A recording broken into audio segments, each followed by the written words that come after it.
Before we go any further, somewhere in a forest that no longer exists on any map, a queen once turned darkness itself into a weapon. What you're about to hear isn't in most history books. It survived the way real history always survives when the record tries to erase it, passed down, voice to voice, refusing to disappear. If stories like these deserve to be remembered, help keep them alive. Hit like, subscribe, and share this with someone who needs to hear it. It genuinely helps this story reach more people than the record books ever let her reach. Now, let's go back to the night the forest chose a side. History tried to bury Queen Idia. It buried her under centuries of silence, under looted bronzes sitting in glass cases an ocean away from home, under the polite footnote of colonial officers who wrote her off as superstition. But the rainforest remembers. It has always remembered. Because somewhere in the tangled dark of the Edo forest, past the old walls of a kingdom that once stretched wider than some European nations, there is a version of this story that never made it into any museum plaque. A story about a mother who loved her son so fiercely that she taught herself to command fear itself. A story about a woman who looked at an approaching army, its still armored, gone carrying, certain of their own superiority, and decided that if they wanted a war, she would not give them the war they were prepared for. She would give them a nightmare instead. Close your eyes for a second and imagine it. Pitch black. No street lights, no torches from home, nothing but the sound of your own boots sinking into wet earth and your own heartbeat hammering so loud you're sure the enemy can hear it too. Somewhere above you, the canopy breathes. Somewhere ahead of you, ships move that shouldn't be moving. And the only thing standing between you and whatever is out there is a flickering torch that's already starting to gutter in the damp air. This isn't just a battle. This is a reclamation. And her name was Idia. To understand what happened in that forest, you have to go back further, to a palace built from red laterite and korite, in a kingdom called Benin, not the modern country that borrows its name today, but the old Edo kingdom, one of the most sophisticated civilizations West Africa had ever produced. Bronze casters here worked with a precision that would make European guilds jealous. Diplomats from Benin negotiated with Portuguese traders as equals, not subjects. This was not a place waiting to be discovered. This was a place that had already discovered itself, centuries before anyone came knocking. Idia was one of the many wives of the Oba, the king, and by every account passed down through oral historians, she was sharp in a way that made people nervous. Not loud. Not showy. Sharp the way a blade left too long in the dark is sharp, quiet, and dangerous, and easy to forget about until it's already in your hand. When her son Asagi was chosen as heir, it should have been the end of her story, the quiet mother standing behind the throne, present in ceremony, absent from consequence. But the palace was not calm water. There was a half-brother with his own claim, his own army, his own hunger for the throne.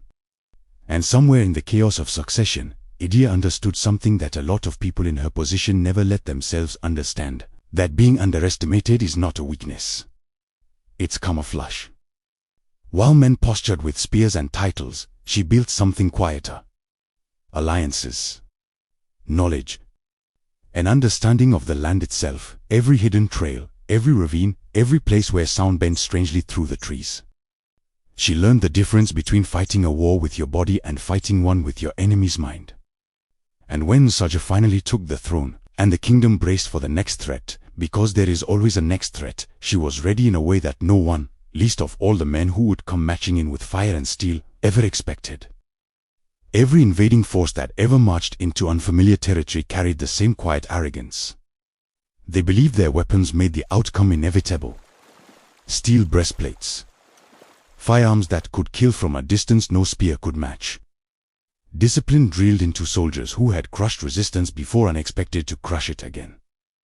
What they didn't carry, what they couldn't carry, because it wasn't the kind of thing you could load onto a ship, was any real understanding of the forest they were about to walk into. Idia did. She knew that a rainforest at night isn't just an absence of light. It's a living instrument. Sound travels wrong. Shadows move wrong. A man who has spent his whole life in open fields and stone cities loses something the second the canopy closes over his head, his sense of direction, his sense of distance, his sense of certainty. Certainty, more than any weapon, is what keeps a soldier's hand steady. So she took it from them. The tactics passed down through generations of Benin oral history describe something closer to psychological siege than open combat. Warriors positioned not to meet the enemy head-on in the places the enemy expected, but to appear and disappear along the edges of their vision, a shifting silhouette. A whistle answered by another whistle there, drums that seemed to come from every direction and none. Fires lit and abandoned to suggest camps that weren't real. Trails deliberately left half visible, luring scouts toward ambush points set by people who had walked these grounds since childhood. It's the oldest trick in the world, dressed in the newest costume. Control what your enemy believes, and you control what your enemy does. An army that doesn't know where the real threat is will exhaust itself defending against the imagined one. A soldier convinced that the darkness itself is hunting him will break long before a blade ever reaches his skin. They came with steel and fire, expecting an easy conquest. Instead, they found a forest that seemed to be armed, alive, and patient, and a queen mother, somewhere behind it all, who understood that the mind breaks fast, and the body only follows. This is the part of the story the elders tell slower, voices dropping, because even generations later it still feels like it needs to be said carefully. Picture the invading column making camp at the tree line, torches stuck into soft ground, sentries posted at intervals that felt, on paper, like more than enough. Discipline. Procedure. The comfortable illusion of control. Then the first whistle comes from somewhere off to the left. A sentry turns. Nothing. Just leaves settling. Then another whistle, further off, answered by something that might be an animal and might not be. A torch flickers, not from wind, but from something passing close enough to disturb the air around it. A sheep crosses between two trees, gone before anyone can be sure it was ever Diadlo. This is the part that colonial records, when they bothered to record it, tended to describe with words like confusion and disorder, as if that explained anything. It doesn't. What they were describing, without the language for it, was a fighting force that had been quietly, deliberately unmade from the inside, not through casualties, but through the slow erosion of certainty. Men stopped trusting their own eyes. They stopped trusting the man next to them, because maybe he saw something they didn't, or didn't see something they did. Formation discipline, the single thing that made a small European force viable against a much larger regional army, starts to crack exactly where it's needed most, in the space between one soldier's confidence and the next.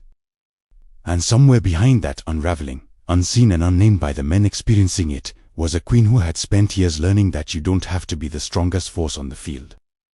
You only have to control what the strongest force believes about the field. By the time real steel met real steel, because eventually, it always does, the battle wasn't being fought between two evenly matched wills. It was being fought between a force that knew exactly what it was doing, and a force that had already, quietly, started to lose its nerve in the dark hours before dawn. She didn't meet them with blades first. She met them with their own fear, reflected back at them through a forest that seemed to have chosen a side. When the Sage's forces held the kingdom, when the threat that had gathered at Benin's borders finally broke and scattered, the credit didn't disappear into the usual silence reserved for the women behind powerful men. It couldn't. Too many people had seen what she'd built. Too many warriors owed their lives to strategies that hadn't come from the war chiefs at all. So the kingdom did something it had never done before. It created a title that didn't exist until her, Iowa, Queen Mother. Not a ceremonial nod. A political office, with land, with soldiers, with a council seat and real authority, built specifically because the existing structure had no place sturdy enough to hold what Idia had become. She was given her own palace. Her own court. A formal, permanent acknowledgement that the woman who fought a war without ever swinging a blade in the open had earned something the palace had never granted a mother before. Centuries later, when the bronze casters of Benin created the ivory pendant masks now scattered across the world's museums, the ones at historians study, the ones that show a woman's face ringed with a crown of stylized beards representing the Portuguese traders she once negotiated with as equals, it's her face looking back. Regal. Unreadable. The kind of expression that gives away absolutely nothing about the mind working behind it, which, if you knew her, was probably the entire point. There is a power in the Benin soil that the official record chose to forget, the way empires always choose to forget the moments they didn't win cleanly. But oral history doesn't need a museum to survive. It survives in villages where grandmothers still tell it exactly the way their grandmothers told them. A queen who turned a rainforest into a weapon, who understood that courage isn't the absence of fear, it's knowing exactly how to hand your fear to someone else. Watch how a model, denied a sword and a throne of her own, became a master tactician instead. Watch how whispering leaves and shifting shadows became a legion more effective than any army the kingdom could have raised in the open field. This is the story of a queen who proved, long before anyone wrote it down, that when you are fighting for the place that raised you, even the darkness will fight beside you. History tried to bury Queen India. It didn't work.